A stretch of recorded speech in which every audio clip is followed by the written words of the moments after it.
Hello दोस्तों, कैसे हैं आप सब? ये CSS3 वीडियो ट्यूटोरियल सीरीज की वीडियो नंबर 13 है और इस वीडियो में हम लोग देखेंगे कि लिस्ट की स्टाइलिंग हम लोग किस तरह से कर सकते हैं। तो चलिए चलते हैं प्रैक्टिकल की तरफ। सबसे पहले मैं एक लिस्ट बना लेता हूं। उसके लिए मैं यहाँ पे लिख रहा हूं UL और मैं इसके अंदर एक LI ले रहा हूं।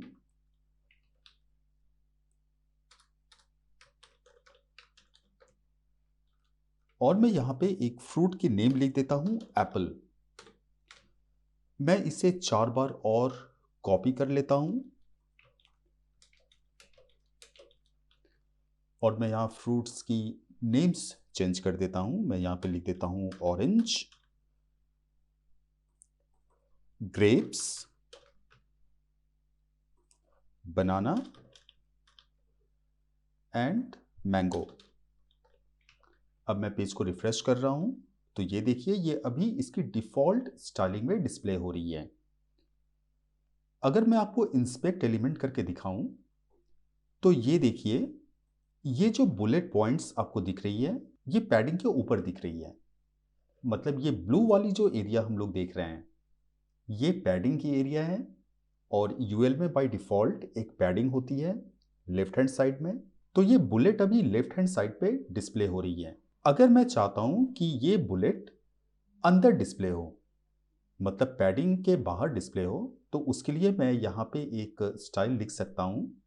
तो मैं जाता हूं स्टाइल डॉट CSS में और मैं यहाँ सेलेक्टर ले लेता हूं UL और मैं ले लेता हूं LI।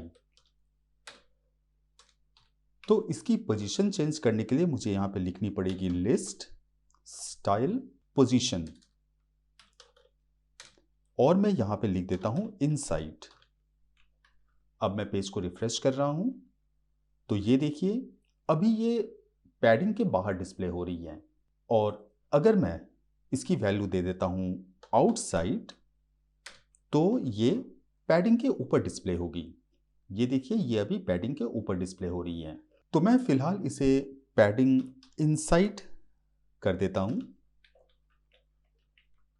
तो ये अभी बाहर डिस्प्ले हो रही है, मतलब पैडिंग एरिया के बाहर डिस्प्ले हो रही है।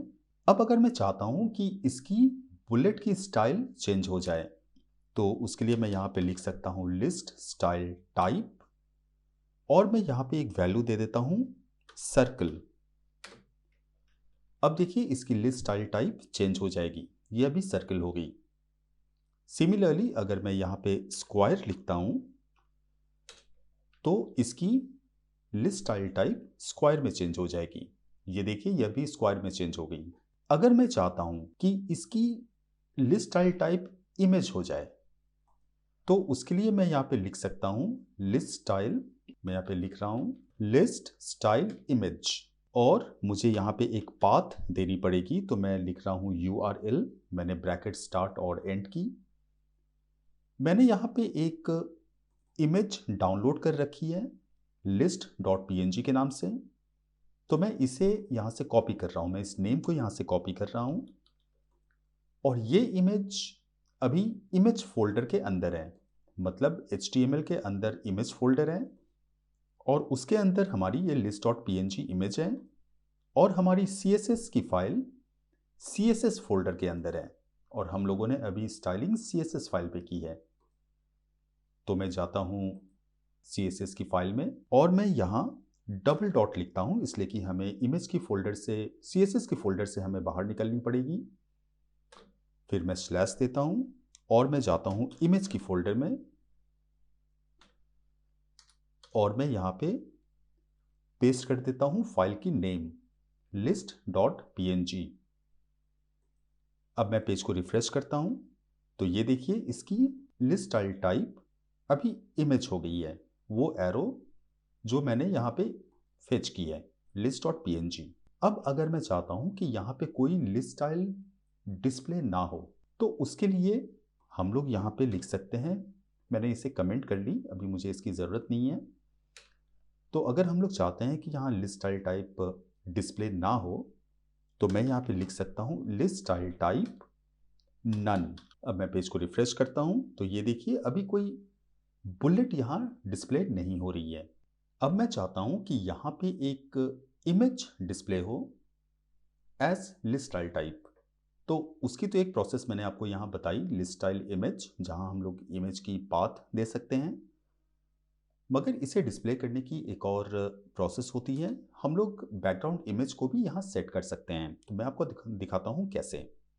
तो मैं यहाँ लिखता हूँ बैकग्राउंड, मैं पाथ दे रहा हूँ URL, और मैं यहाँ पे डबल डॉट ले रहा हूँ, फिर मैं लिख रहा हूँ इमेज, और मैं यहाँ टाइप करता हूँ bullseye.png। ये एक फाइल है जो मैंने यहाँ ले रखी है, bullseye.png। अब अगर मैं पेज को रिफ्रेश करूँगा तो ये रिपीट हो जाएगी, इसलिए कि हम लोगों ने यहाँ पे नो रिपीट वैल्यू नहीं दी है।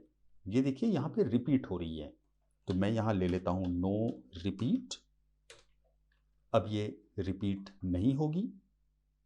अभी इमेज काफ़ी बड़ी दिख रही है, तो मैं यहाँ पे एक साइज ले लेता हूँ, बैकग्राउंड साइज, और मैं एक वैल्यू ले लेता हूँ 15 पिक्सल्स बाई ऑटो। ये अभी 15 पिक्सल्स बाई ऑटो में डिस्प्ले हो रही है। अब मैं इसकी एक पोजीशन दे देता हूँ। तो पोजीशन में शॉर्ट हैंड में ही दे रहा हूँ, पोजीशन में दे रहा हूँ सेंटर लेफ्ट, यानी ये सेंटर में डिस्प्ले हो और लेफ्ट हैंड साइड पे डिस्प्ले हो। मैं पेज को रिफ्रेश कर रहा हूँ तो ये अभी सेंटर लेफ्ट पे डिस्प्ले हो रही है। और अभी ये देखिए, ये फर्स्ट कैरेक्टर और सेकंड कैरेक्टर की कुछ पार्ट ओवरलैप हो रही है। तो मैं यहाँ पे एक पैडिंग दे देता हूँ। तो मैं दे देता हूँ पैडिंग लेफ्ट में दे रहा हूँ 20 पिक्सल्स। अब ये इमेज प्रॉपर्ली डिस्प्ले हो रही है। तो इस तरह से हम लोग इमेज को भी as a list style type use कर सकते हैं। लिस्ट की यूज़ हम लोग मेन्यूज़ बनाने में भी करते हैं। तो मैं ऐसा करता हूँ, मैं आपको एक मेन्यू बना के दिखाता हूँ कि हम लोग मेन्यू कैसे बना सकते हैं। तो मैं यहाँ पे इस लिस्ट की मैं मेन्यू बना के दिखाता हूँ। तो सबसे पहले मैं यहाँ पे एक क्लास ले रहा हूँ, मैं ले रहा हूँ div क्लास, और मैं इसकी क्लास नेम दे देता हूँ हेडर मेन्यू, और मैं इस div को UL के नीचे क्लोज कर देता हूँ। मैं थोड़ी इंडेंटेशन करेक्ट कर लेता हूँ। मैं पेज को रिफ्रेश कर रहा हूँ तो ये अभी बिल्कुल वैसे ही डिस्प्ले हो रही है, इसलिए कि हम लोगों ने यहाँ पे कुछ स्टाइल दे रखा है। मैं स्टाइल को यहाँ से कमेंट कर लेता हूँ। अभी ये हमारे सामने डिफ़ॉल्ट स्टाइलिंग में डिस्प्ले हो रही है। तो मैं यहाँ से क्लास नेम को कॉपी कर रहा हूँ, फिर मैं style.css में जाके क्लास नेम की सेलेक्टर बना लेता हूँ, और मैं यहाँ लिख लेता हूँ UL, और मैं लिख लेता हूँ LI। सबसे पहले मैं लिस्ट स्टाइल टाइप नन कर लेता हूँ, लिस्ट स्टाइल टाइप नन। ये लिस्ट स्टाइल टाइप अभी नन हो गई। अब यहाँ आप जो पैडिंग देख रहे हैं, ये पैडिंग UL में है। तो मैं यहाँ से UL की सेलेक्टर ले लेता हूँ, और मैं यहाँ पैडिंग लेफ्ट, इसलिए कि पैडिंग लेफ्ट हैंड साइड पे डिस्प्ले हो रही है, तो मैं पैडिंग लेफ्ट कर देता हूँ 0। अगर मैं 0 दे रहा हूँ तो मुझे अलग से पिक्सल लिखने की ज़रूरत नहीं है। तो ये देखिए, अभी पैडिंग यहाँ से रिमूव हो गई। अब मैं इसे एक फ्लोट दे देता हूँ। तो मैं LI में फ्लोट लेफ्ट लिख देता हूँ। अब ये लेफ्ट में फ्लोट हो गई। अभी इन लिस्ट आइटम्स के बीच में कोई गैप नहीं है, तो मैं यहाँ पे एक गैप दे देता हूँ।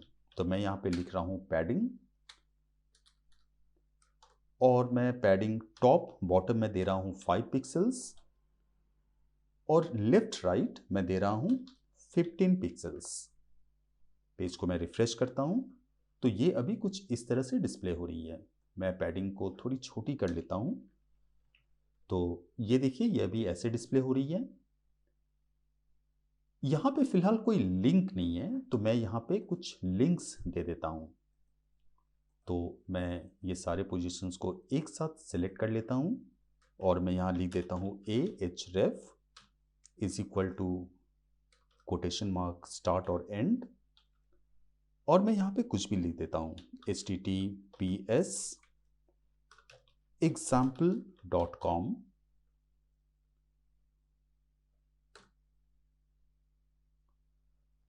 मैं इसे थोड़ी बड़ी कर लेता हूँ और मैंने यहाँ पे एंकर टैग क्लोज कर ली। अब मैं पेज को रिफ्रेश करता हूँ तो ये देखिए ये अभी लिंक बन गई है, मगर मुझे यहाँ पे लिंक में कुछ स्टाइलिंग चेंज करनी पड़ेगी। मैं यहाँ से एंकर टैग की सिलेक्टर बना लेता हूँ। एंकर टैग हेडर मेन्यू के अंदर ULI है, UL के अंदर LI है और LI के अंदर एंकर टैग है। तो मैं यहाँ पे लिख लेता हूँ A यानी एंकर। सबसे पहले मैं इसकी डिफ़ॉल्ट कलर को चेंज कर लेता हूँ और इसकी टेक्स्ट डेकोरेशन को रिमूव कर देता हूँ। तो मैं यहाँ पे लिख रहा हूँ कलर और कलर में ले लेता हूँ F66 और मैं टेक्स्ट डेकोरेशन को रिमूव कर लेता हूँ, टेक्स्ट डेकोरेशन नन।